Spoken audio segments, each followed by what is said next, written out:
Before I get started talking about book two, I'd like to direct your attention to a couple of things at the end of book one. First, here, almost at the very end of book one, Socrates concludes in his, I would say, interrogation of Thrasymachus. Right here, he says, "So a just soul and a just man will live well, and an unjust one badly." Thrasymachus, apparently so, according to your argument. Well, Thrasymachus has grudgingly half admitted that Socrates is right in what he says, that a just soul, and that keep in mind that word soul. The soul for us is really the whole living being of the human being. And we'll see that that is important because we'll see that Socrates thinks that there are different parts of the soul. But a just soul and a just man, a just human being, will live well. That is, will live well, be happy and fulfilled and live a good life. And an unjust one badly, will live badly. An unjust person will be unfulfilled and live badly. That's the conclusion, and that's really what Socrates is trying to get at, I think, in the whole book. Right? So one wonders why it goes on. He says something at the very end here. This is Socrates speaking at the end of book one, um, where he says, "The result of the discussion, so far as I'm concerned, is that I know nothing," which is a typical thing for Socrates to say. I know nothing. But why does he say that? Well, he says, "For when I do not know what justice is, I will hardly know whether it is a kind of virtue or not, or whether a person who has it is happy or unhappy." Also, very typically Socratic. Socrates has been very intent with Thrasymachus on disproving the idea that the just person is somehow a bad thing to be, and that an unjust person is the thing to be. But he knows that whatever his claims are about that, and his argument that only the just man is truly happy, but they're really not worth much unless he can say what justice is. And book one starts out trying to do that, but never really comes up with a satisfactory definition. So those two things are kind of hanging in the air. On the one hand, Socrates seems to have proved that the just person is happy and the unjust person is unhappy. But he has qualified that by saying, until I can say that I know what justice is, how can I really say that the just person is happy and the unjust person is unhappy? Because I don't know what justice is. I would need to know what that is before making a claim about whether it makes people happy. So that's where we pick up in book two.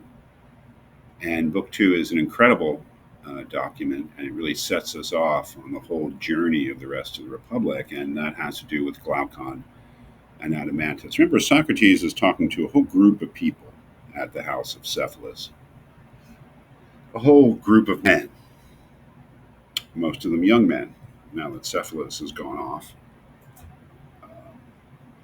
And two of those young men are Glaucon and Adeimantus. It may do something to keep in mind that they were real people and that they were the brothers of Plato, I believe his half brothers. So Plato, who wrote this, and who, of course, doesn't appear in it himself, chose to have his brothers as characters. And it's what they say that really sets us off for the rest of for the book, and especially what Glaucon says. I mean, and what's his point, right? His point is that you may be right, Socrates, about justice, that justice is the best way of living. However, that's not what we hear. That's not what we young men are told. It's not the kind of advice that's given us, right? And that what we're told is that you should avoid being just because being just can cost you. Right? Doing the right thing, being just, means that you need to make sacrifices in life. Um, and that injustice, not maybe not all the time, but sometimes, is the better way to go. And what he says and what Adeimantus says later is that we don't necessarily believe what we're told about justice, that it's bad or that it's bad to be just. But we want you to do more than you did with Thrasymachus, because we don't think that Thrasymachus is really convinced by your argument in book one, nor are we really convinced. We want you to defend justice for its own sake. He says here, what page it is, he says, this is Glaucon speaking. He says, I am perplexed. Indeed, and my ears are deafened listening to Thrasymachus and countless others. But I have yet to hear anyone defend justice in the way I want, as being better than injustice. I want to hear it praised on its own. That is, Glaucon wants justice, Glaucon wants Socrates to prove that justice is something we should want for its own sake, not for the sake of any benefits we may get from being just, but that we should want to be just for its own sake. And he goes so far as to explain what he means. Some things are things we want for their own sakes. Some things are things that we don't want for their own sakes, but for the sake of the benefit that they give us, like proper diet and exercise. And some things are wanted for both. But the point is that what they want Socrates to prove is that we should want it for its own sake. And in doing this, they give him a challenge. They say, well, refute the following arguments. And the most famous of the arguments is the story that he tells, the Ring of Gyges. The idea of this ancient story that a man named Gyges finds a ring that turns him invisible. And so he uses this ring to do all sorts of terrible things that are good for him. I mean, allow him to satisfy all his desires, but that are bad for other people. That is, when Gyges finds this ring of invisibility, he uses it to act justly because he can be unjust with impunity. And what's the point of this whole thing, of this story? His point is that everyone's like this, because the only reason to be just is when you are compelled. As he says here, sorry, I don't know what page it is.